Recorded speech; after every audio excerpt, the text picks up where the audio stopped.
전 세계에 퍼져 있는 화교들은 보통 스스로를 화교 또는 화인으로 지칭합니다. 그러면 우리 주변에 있는 중국인 사업가들, 유학생들도 자기들을 화교라고 부를까요? 아니죠. 이 사람들은 자기들을 그냥 중국인이라고 지칭하고 또 그렇게 생각해요. 보통 이 사람들은 1970년대 중화인민공화국이 개혁 개방을 실시한 후 해외로 나온 사람들로 중화인민공화국이라는 근대 국가에 대한 소속감과 애국감을 가지고 있고 자신들의 존재 자체도 그런 근대적인 틀 안에서 바라보거든요. 이런 근대적인 개념의 중국인과는 달리 화교들은 보통 중화인민공화국이라는 근대 국가가 없던 시절에 해외로 나온 사람들의 후손입니다. 중국 공산당의 개혁 개방보다 훨씬 이전 수백 년 전부터 꾸준히 해외로 퍼져나갔고 이후로도 지금까지 중화의 정체성을 유지하며 살고 있는 사람들이에요.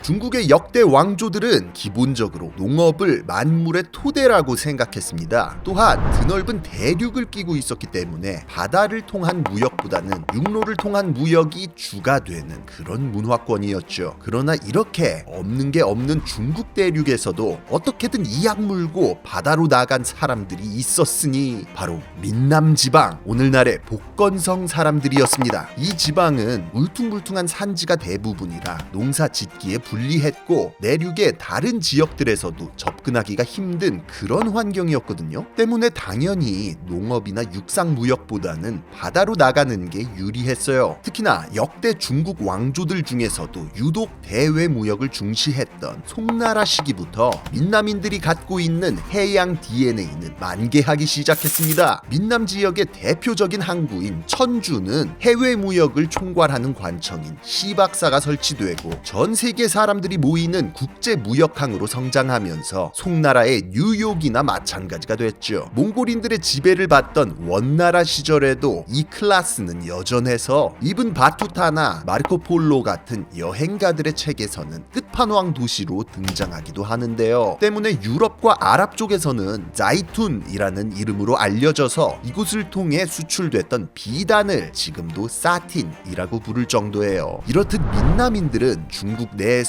가장 바다의 진심이었습니다. 당연하게도 해외로 나간 화인들 중에서도 누구보다 긴 역사를 가지고 있고 지금까지도 화교 사회의 다수를 차지하는 대표주자라고 할 수 있죠.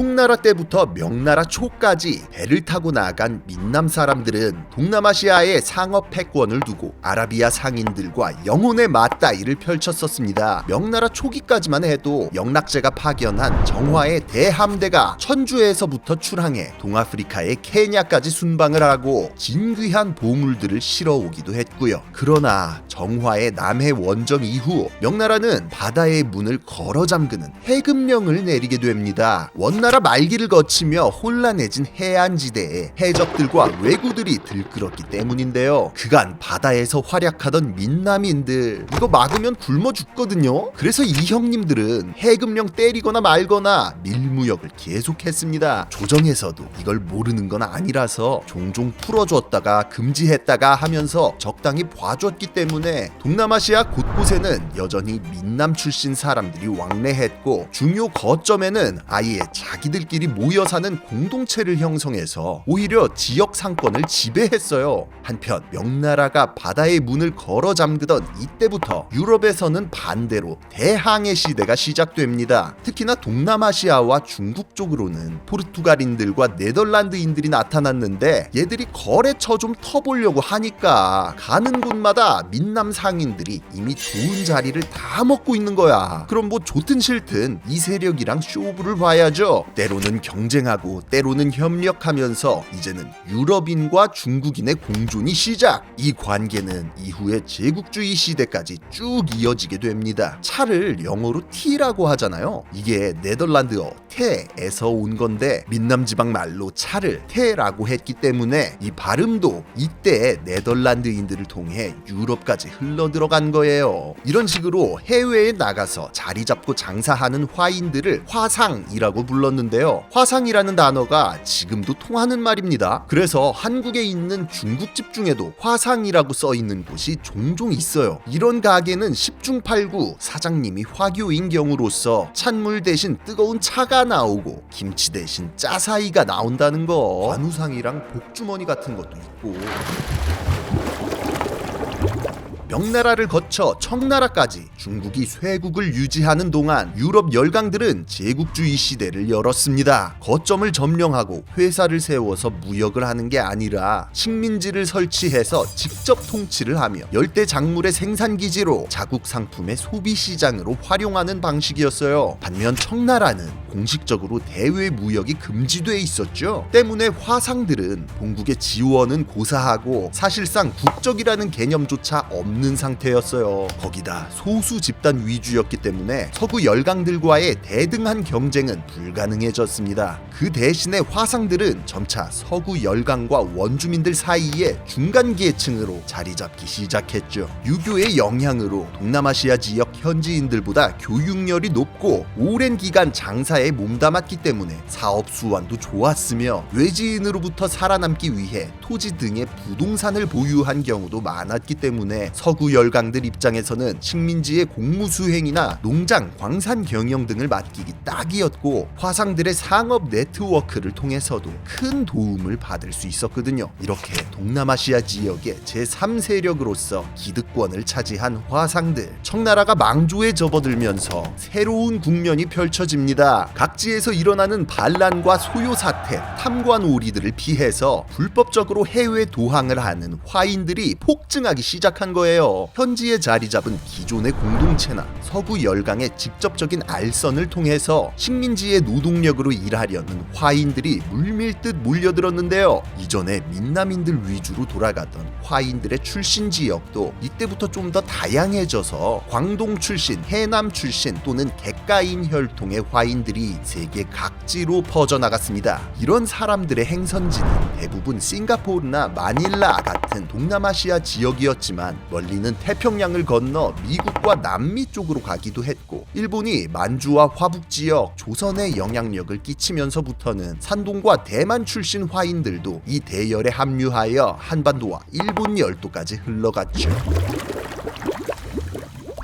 타지에 정착해서 여러 세대를 살아가다 보면 그 땅의 문화에 동화되는 게 보통입니다. 특히나 라틴 아메리카나 동남아시아처럼 온갖 종족들이 뒤섞여 살아온 곳에서는 조상의 혈통 같은 거 상관없이 대충 구분하는 경우가 많죠. 그러나 화인들은 다른 종족 집단들과는 조금 달랐습니다. 새로운 세계에 정착해 대대손손 잘 먹고 잘 살자는 생각보다는 언젠가 크게 성공해서 고향으로 돌아가고야 말겠다는 귀향의식이 기본 탑재돼 있었기 때문인데요. 때문에 몇 세대가 지나도 현지 문화에 쉽게 동화되지를 않고 자기들끼리 똘똘 뭉쳤습니다. 청나라 터지고 대량 이민이 시작된 뒤에도 기존 이민자들이 동양 사람들을 불러오고 그 사람들이 정착해서 또 동양 사람을 불러오고 하는 식으로 고향을 기반으로 뭉쳤어요. 때문에 이 시절에 밀려들어온 화인들은 객이라고 불렸습니다. 손님이라는 뜻이죠. 먼저 정착해 이민을 주선하는 자들은 객두라고 불리며 새로 들어오는 신객들에게 일자리와 거처를 제공해주는 브로커의 역할을 했고 신객들은 고향 출신의 화상들이 경영하는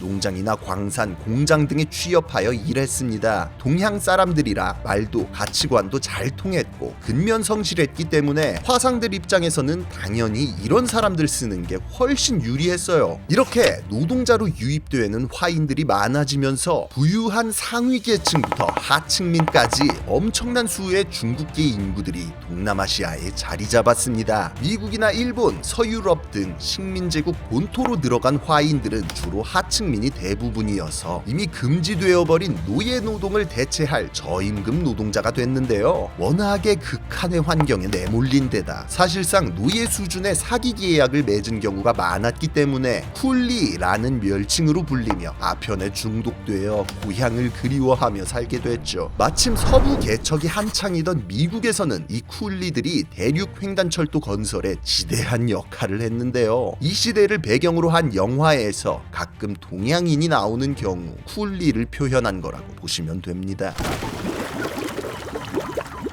청나라 정부에서 금지를 때렸어도 워낙 나라 꼴이 개판이던 터라 몰래 해외로 나가는 사람들은 꾸준히 증가했습니다. 19세기 후반이 되면 동남아시아 화인들의 쪽수와 영향력이 상당해졌고 무엇보다 사업을 일으켜 큰 돈을 번 화상들은 결코 무시할 수 없는 존재들이 됐죠. 이런 화상들은 근본적으로 고향에 돌아가겠다는 의식이 있었기 때문에 청나라 본토의 출신 지역에다가 사업을 확장하거나 이런저런 투자를 하기 시작했는데요. 이에 청나라에서도 이거 좀 개꿀인데? 라며 생각을 고쳐먹게 돼요. 어차피 막을 여력도 없는데 그냥 풀어주고 역으로 활용해야죠. 청나라 조정은 1896년 자국민의 해외여행을 허용! 이제 해외로 나가는 화인들은 공식적으로 청나라 국적의 거류민으로 인정될 수 있었습니다. 또한 기존에 불법적으로 나가 있던 화인들과 그 후손들에게도 청나라 국적을 부여하기로 하고 1909년에는 화교라는 용어가 공식적으로 만들어지게 됐죠. 한국말 뜻으로는 더부살이 교, 잠시 머물렀다가 언젠가 돌아갈 거라는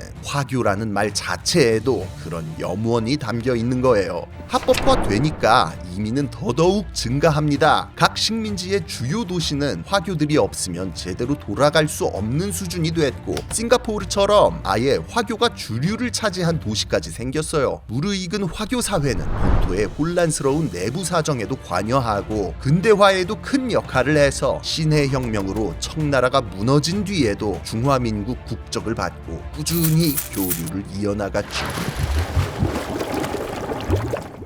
이후 중국 대륙은 군벌들이 난립하고 일본이 침략해 오며 더더욱 난장판이 돼버립니다. 그리고 그런 혼란 끝에 중국 공산당이 대륙 전체를 적화통일하는 절망적인 엔딩을 맞게 되죠. 기존에 청나라를 거쳐 중화민국 국적을 부여받았던 수천만 명의 화교들은 졸지에 나라를 잃은 실향민이 되어버렸습니다. 본토로 돌아가 개혁을 당하거나 생판 모르는 대만으로 가야 되는데 대부분은 중화민국 국적만을 유지한 채 해외에 남겨지는 걸 택할 수밖에 없었어요. 한편 2차 대전의 전화가 휩쓸고 가면서 동남아시아에는 민족주의가 흥하게 됩니다. 때문에 화교들은 서구 열강이나 일본과 마찬가지로 미움의 대상이 됐는데요. 유럽이나 일본 사람들과는 달리 돌아갈 곳이 없어진 화교들은 공격의 대상이 될 수밖에 없었어요. 이렇게 진퇴양난에 빠진 화교들의 운명은 어떻게 되었을까요? 곧 후속 영상으로 20세기 화교들의 생존기, 대한민국 대표 음식 짜장면의 탄생에 대해서도 다뤄보도록 하겠습니다. 지금까지 지식해적단의 키드였습니다.